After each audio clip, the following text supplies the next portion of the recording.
Welcome to the Plume and Page.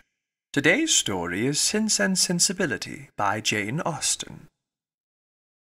Chapter 7. Barton Park was about half a mile from the cottage. The ladies had passed near it in their way along the valley, but it was screened from their view at home by the projection of a hill. The house was large and handsome, and the Middletons lived in a style of equal hospitality and elegance.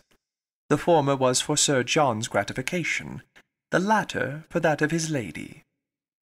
They were scarcely ever without some friends staying with them in the house, and they kept more company of every kind than any other family in the neighbourhood. It was necessary to have the happiness of both, for however dissimilar in temper and outward behaviour, they strongly resembled each other in that total want of talent and taste which confined their employments, unconnected with such a society produced, within a very narrow compass. Sir John was a sportsman, Lady Middleton a mother. He hunted and shot, and she humoured her children, and these were their only resources.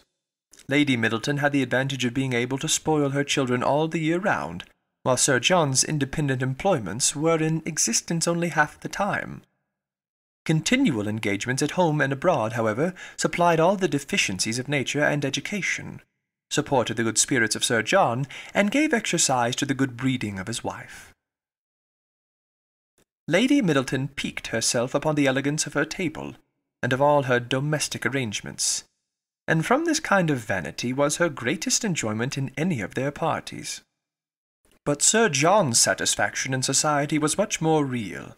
He delighted in collecting about him more young people than his house would hold, and the noisier they were, the better was he pleased. He was a blessing to all the juvenile part of the neighbourhood, for in summer he was for ever forming parties to eat cold ham and chicken out of doors, and in winter his private balls were numerous enough for any young lady who was not suffering under the unsatiable appetite of 15.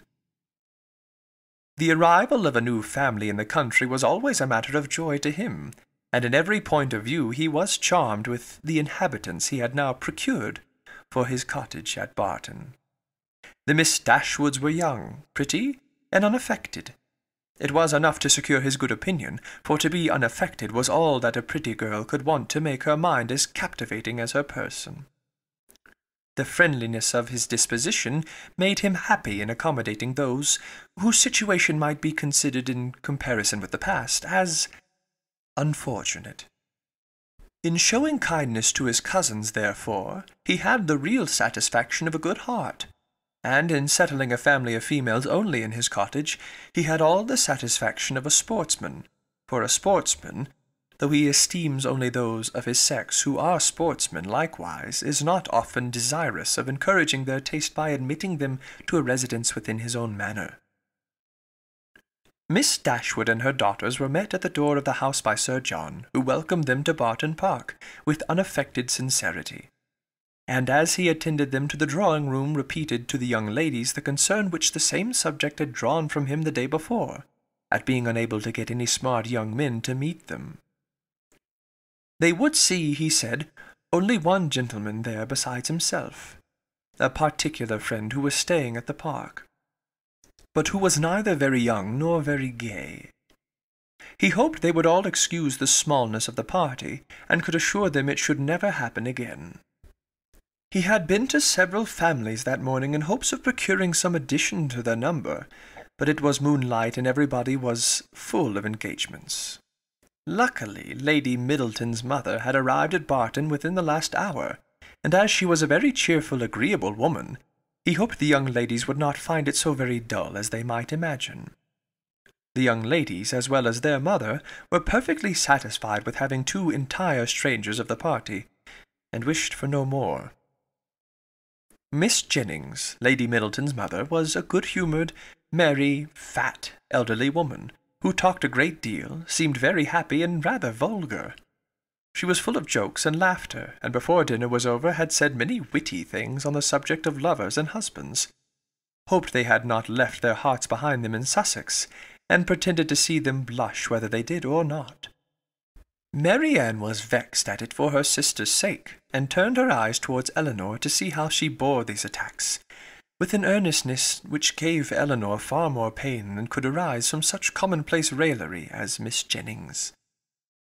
Colonel Brandon, the friend of Sir John, seemed no more adapted by resemblance of manner to be his friend than Lady Middleton was to be his wife, or Miss Jennings to be Lady Middleton's mother. He was silent and grave.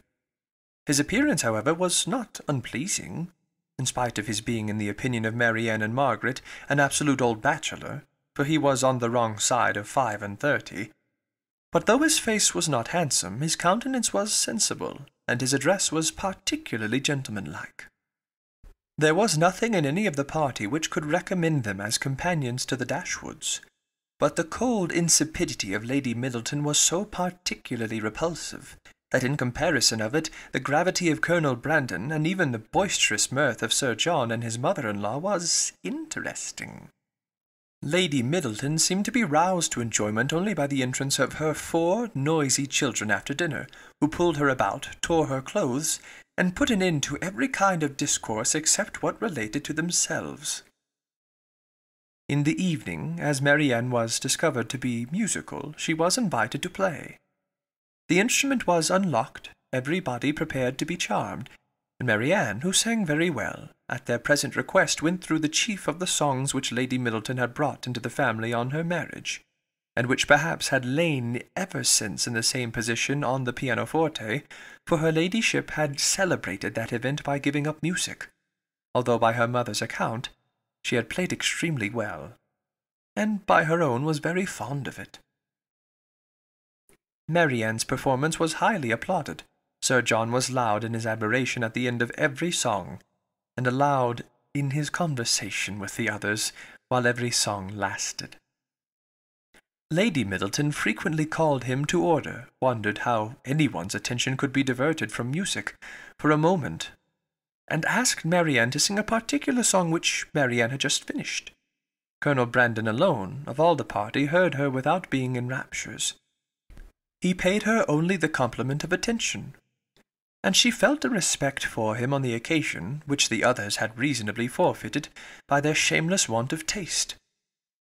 His pleasure in music, though it amounted not to that ecstatic delight which alone could sympathize with her own, was estimable when contrasted against the horrible insensibility of the others, and she was reasonable enough to allow that a man of 35 might well have outlived all acuteness of feeling and every exquisite power of enjoyment. She was perfectly disposed to make every allowance for the colonel's advanced state of life which humanity required.